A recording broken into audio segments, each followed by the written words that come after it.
Pemirsa, Polda Jawa Tengah kembali mengungkap kasus tindak pidana perdagangan orang dengan menangkap 13 tersangka. Dari 13 laporan yang masuk, polisi berhasil selamatkan 32 orang TKI yang belum sempat diberangkatkan ke luar negeri.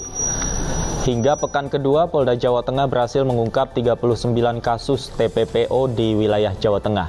Dari 39 kasus, 46 tersangka ditangkap karena terbukti mempekerjakan orang ke luar negeri secara ilegal. Sebanyak 698 orang telah ditangkap dan ditetapkan sebagai tersangka dalam berbagai kasus tindak pidana perdagangan orang atau TPPO.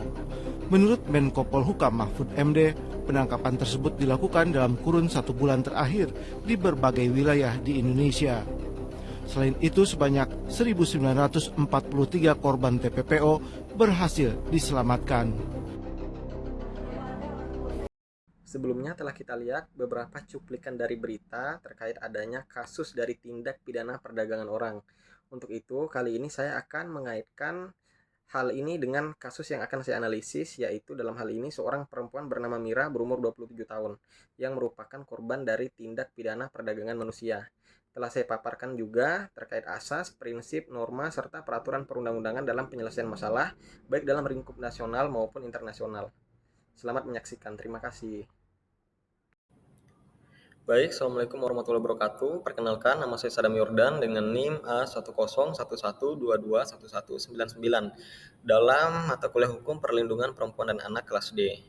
Kali ini saya akan membacakan beberapa materi yang telah saya siapkan terkait analisis kasus terhadap sebuah kasus terhadap perempuan di dalam korban perdagangan manusia. Yang akan saya bahas kali ini yaitu terkait asas, prinsip, norma, dan peraturan perundang-undangan di dalam penyelesaian masalah, baik dalam lingkup nasional maupun internasional. Saya akan membacakan gambaran khusus terkait kasus dalam masalah ini, yaitu dalam hal ini ada seorang perempuan bernama Mira berumur 27 tahun yang ditipu oleh agen tenaga kerja ilegal yang menjanjikan pekerjaan di luar negeri. Namun setelah Mira sampai di negara tujuan, Mira malah ditipu dan dipaksa untuk bekerja sebagai pekerja seks komersial tanpa bisa melarikan diri. Akhirnya keluarga Mira melaporkan hal ini kepada pemerintah daerah dan organisasi setempat. Tetapi minimnya koordinasi antara pemerintah dan organisasi kemanusiaan menyebabkan lambatnya proses penyelamatan terhadap Mira. Sementara itu, media sosial mulai menyuarakan kampanye terhadap penyelamatan Mira yang akhirnya menarik perhatian LSM dan lembaga internasional untuk ikut membantu dalam proses penyelesaian dan penyelamatan Mira. Hal pertama yang akan saya bahas terkait asas dan prinsip. Dalam kasus ini yaitu terdapat 3 asas dan prinsip yang akan saya sampaikan, yaitu asas non-diskriminasi yang menekankan bahwa adanya persamaan hak terhadap perempuan dalam bidang kehidupan. Hal ini juga diatur dalam Konvensi CEDAW dan Undang-Undang Dasar 1945 terkait persamaan hak tanpa memandang jenis kelamin. Kemudian asas kesetaraan gender dalam akses peluang dan kesempatan yang sama dalam aspek pendidikan, pekerjaan, dan politik.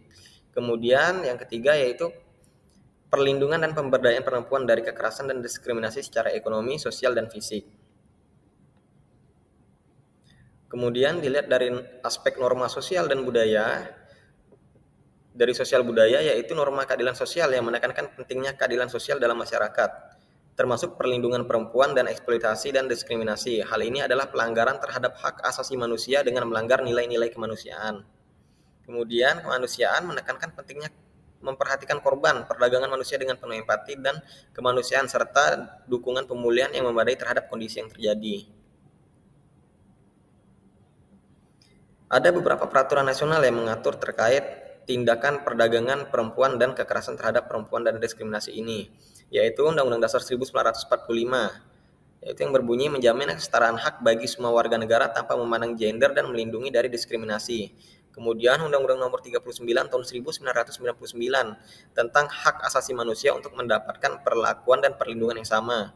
Kemudian Undang-Undang Nomor 21 Tahun 2007 tentang pemberantasan tindak pidana perdagangan orang, Undang-Undang Nomor 7 Tahun 1984 tentang ratifikasi konvensi atau yang disebut CEDAW menekankan perlindungan perempuan dari bentuk perdagangan dan kekerasan. Kemudian Peraturan Presiden Nomor 19 Tahun 2003 tentang pencegahan dan penanganan tindak pidana perdagangan orang. Upaya peraturan nasional Kemudian kita masuk ke dalam peraturan internasional. Peraturan internasional juga mengatur beberapa hukum terkait tindak pidana perdagangan orang serta perlindungan terhadap kekerasan perempuan. Yang pertama yaitu Konvensi Penghapusan Segala Bentuk Kekerasan Terhadap Perempuan atau Konvensi CEDAW. Kemudian Protokol Palermo. Protokol ini merupakan hukum internasional yang dirancang untuk menindak dan menghukum perdagangan orang terutama perempuan dan anak. Kemudian Konvensi Internasional DEFAO, deklarasi yang menekankan pentingnya mengakhiri kekerasan terhadap perempuan termasuk perdagangan manusia. Upaya penyelesaian dalam kasus ini yang dapat dilakukan yaitu dengan cara yang pertama, penguatan regulasi di dalam penegakan hukum. Penegakan hukum yang konsisten terhadap pihak yang terlibat atau mengetahui demi memastikan kasus human trafficking ditangani secara serius. Kemudian, peningkatan koordinasi dan kerja lembaga. Seperti yang kita ketahui dalam kasus Mira tersebut, yaitu lemahnya koordinasi antara lembaga daerah serta organisasi kemanusiaan setempat membuat proses penyelamatan terhadap Mira menjadi lebih lambat, sehingga media harus memberikan follow up lebih untuk memberikan suara dalam proses penyelamatan Mira tersebut. Untuk itu, dalam hal ini dirasa perlu adanya koordinasi yang cepat dan tanggap agar tidak terjadi kendala serupa atas lambatnya upaya penyelamatan dalam kasus Mira. Kemudian diperlukan juga adanya kerjasama internasional dengan melakukan ratifikasi dan diplomasi dalam forum pencegahan human trafficking. Kemudian adanya edukasi dan sosialisasi, pendidikan dan kesadaran masyarakat agar kasus Mira tidak terjadi lagi karena rendahnya pemahaman akan kasus tindak pidana perdagangan orang. Diperlukan adanya proses pemahaman dan sosialisasi dari pemerintah kepada masyarakat untuk lebih teliti dan hati-hati terhadap setiap bentuk kejahatan atau kemungkinan yang dapat terindikasi dalam tindak pidana perdagangan orang, khususnya dalam pengiriman pekerja ke luar negeri. Masuk ke dalam kesimpulan, perlindungan perempuan dan perdagangan manusia memerlukan penegakan hukum yang efektif dan implementasi peraturan yang konsisten. Selain itu, diperlukan peningkatan kesadaran dari masyarakat, lembaga pemerintah, dan organisasi kemanusiaan untuk bisa memberikan suara dan perlindungan baik secara kampanye atau melalui media massa dalam menangani perdagangan internasional ini.